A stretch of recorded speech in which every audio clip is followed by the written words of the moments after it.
Boss, ano nangyayari dyan sa sa NMAX nyo? Bali, nag-park lang ako para bumili ng soft drinks. Tapos yung sasampang ko ayaw mamandar. Ay, bumili na ng soft drinks tapos ayaw ng mandar. Ah, boss. Thank you, boss. Ligtas sa 13,000.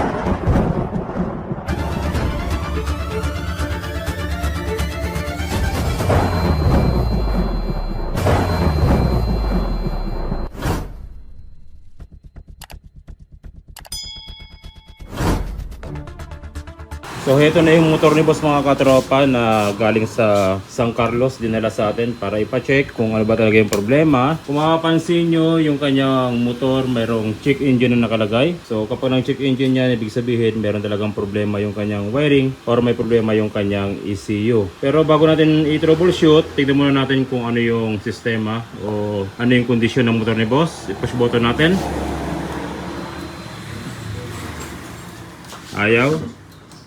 Ayaw niyang umandar. Kanyang side stand. Okay, nakataas naman. Ayaw niyang umandar. Daniel, halika nga dito sa Pakinggan mo nga yung relay pag pinupush button kung tumutunog yung relay niya. Dito sa side nito, dito. Andito yung relay. Dito.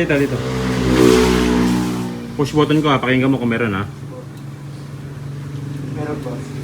Tumutunog? Lumalakitik, boss. Okay, so tumutunog naman yung relay ni boss mga katropa, yun nga lang, ayaw umandar. So kapag ganito yung problema na encounter yung mga katropa sa inyong motor, sa inyong NMAX o sa motor ng inyong customer, at wala kayong mga ganitong klaseng tools, walang laptop or walang diagnose na ginagamit, ganito lang yung mano-mano na pag-troubleshoot para malaman natin kung ano ba talaga yung problema. Kung may problema yung wiring, may problema yung CPK sensor, o may problema yung computer box. Ganito lang yung dapat yung gawin.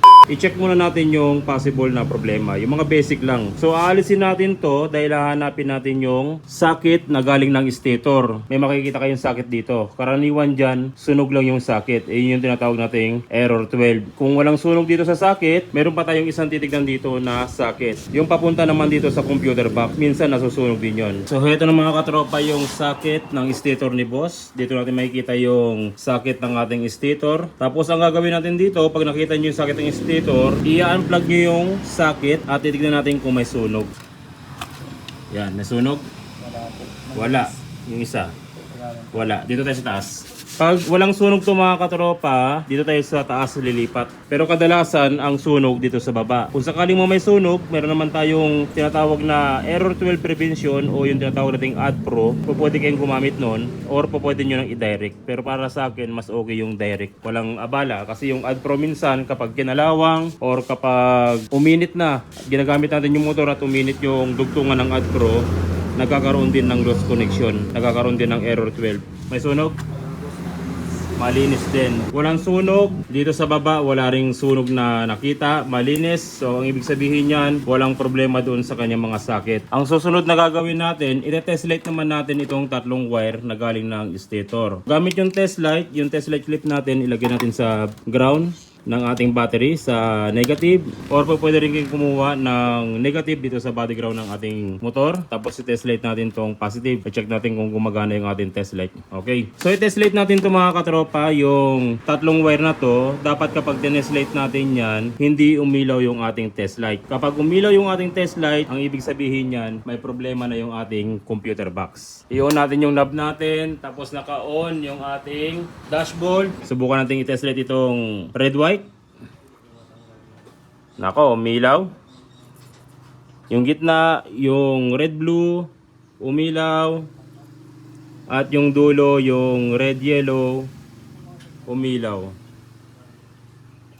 Boss, ECU. May problema yung ECU mo. Bili ng bago o i-repair natin? Repair muna, boss. Repair muna. Magkano ba yung sabi ng kasa sa inyo? 13.5 yung sila sa 13.5 yung sabi nila.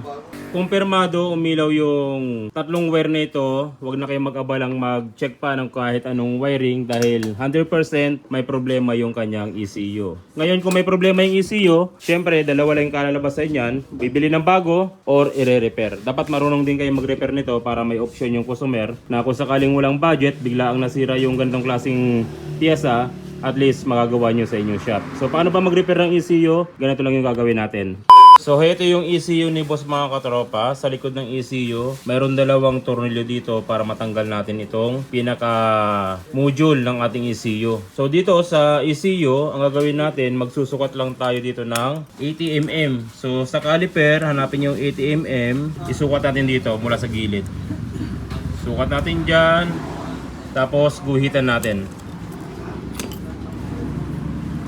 Kukunin natin yung yung pwesto ng dalawang tornilyo. Pagkatapos ng 80 mm dito naman sa pa-cross niya, mag-ano kayo ng 66 mm. 66. So ibig sabihin, dito yung isang tornilyo. Yan, so ito yung pa-cross natin. Ayan, dyan yung mismo yung isang tornilyo. Ngayon kapag tinusok mo ng Philip yan, maano mo yung tornilyo dyan. Yan o. Yan yung isang ating tornilyo. Okay? Tapos meron pang isang tornilyo sa banda rito. Ang gagawin natin para mahanap natin yung pwesto niya, magsusukat tayo ng 57 mm. 57 mm sa caliper. Dito siya sa pwestong to. Yan. Ito yung 57 natin. Pagkatapos ng 57, magsukat tayo ng 10 mm dito sa gilid. Yan, dito 10 mm, dito siya. Yan, 10. So, ito yung 10 mm. So, ibig sabihin, andyan yung tornilyo niyan. Pag tinusok natin ng Philip, ito yung isang tornilyo. Yan. So, dalawang tornilyo lang ang meron dyan. Dito, tsaka dito. Tapos, pag nahanap na natin yung dalawang tornilyo, gamit ang blade cutter, hiwain nyo lang bawat gilid niya para matanggal yung dikit. Hiwain natin dito. Paikot yan, paikot. Tapos, pagkatapos nyo mahiwa, diinan nyo lang. Ito, matanggal nyo na yung buong to. At doon natin mare-repair yung kanyang ECU. Kasi dito sa bandang dito, andito yung MOSFET. Titignan natin. So, heto na yung likod ng ating ECU kapag natanggal natin yung cover. Ang i-check natin dito, yung mga MOSFET. Ito yung mga kadalasang nasisira sa ECU. So, bago natin siya i-check, dapat linisin muna natin to. Tanggalin natin tong mga kulay puti na to. So ito na mga katropa yung ating 6 na MOSFET. Nalinisin na natin mabuti. Pagkatapos nating malinis yan, gagamitan natin siya ng multitester at titignan natin yung kanyang reading kung sino yung busted dito sa 6 na ito. So gamit yung ating multitester mga katropa dito sa ating 6 na MOSFET, ang gagawin natin, iisa-isa nating i-reading yan kung sino yung busted. So yung reading yan mga katropa, hindi na importante yung lalabas dito. Ang titignan natin dito kung sino yung grounded. Yung ganito. Kung sino yung tutunog. Once na tumunog siya na ganyan, ang ibig sabihin yan, busted yung MOSFET na tinetest natin. So unahin muna natin itong unang MOSFET. Ito. Yung negative probe natin ng ating MOSFET, dito natin siya ilalagay sa kanan. Yan, dito natin siya ilalagay. Kahit saan nyo siya ilagay dito, i-contact, walang problema. So, pwede rito sa pinakababa na. Tapos yung positive probe natin, ilalagay natin siya dito sa kaliwa naman. So, ang ititest natin dito sa bandang kaliwa, yung bandang baba, tapos yung bandang taas. Dulo-dulo lang ang ititest natin. So, parang ganito. I-test natin to, yung baba. Kung mapapansin nyo, ang reading niya ay 1.5. Okay? Sa bandang taas naman, ang reading niya ay 0.8. Okay? So, ibig sabihin yan, check itong ating MOSFET. Walang problema. Isusunod naman natin yung kabila. Ganon din yung proseso. Yung negative probe natin ay dito sa kanan. At yung positive natin ay dito naman sa kaliwa, sa bandang baba. I-check natin. Okay, 0.8 yung kanyang reading. At yung taas naman niya ay 0.4. Okay, walang problema. So, sunod-sunod na natin itong i-check. Titignan natin kung sino yung grounded, sino yung tutunog na ganito. Okay? So, i-check natin yung isa. Walang reading, okay lang yan. Ibig sabihin yan, kung walang reading, yung mga partner niya na MOSFET ay may problema. Ito yung partner niya. Malamang ito yung may problema. Check natin. Yung sa taas. Okay, nakita nyo, tumunog siya. Sa baba. hindi tumunog. So may problema pa rin yung MOSFET na to. I-cast na natin to. So ituloy-tuloy natin. Meron pa tayong natitirang dalawa. Check natin to. Okay. Kabila. Okay. Kabila. Okay. So ang problema ay itong isang MOSFET na to. Papalitan natin yan. So meron tayo ritong MOSFET na ready. Yan yung mga MOSFET ko. So isa lang yung gagamitin natin dito at papalitan natin tong sirang MOSFET na to. So ito na mga katropa yung MOSFET na pinalitan natin. Yan sa microscope. Kakaiba na siya. Kulay itim na.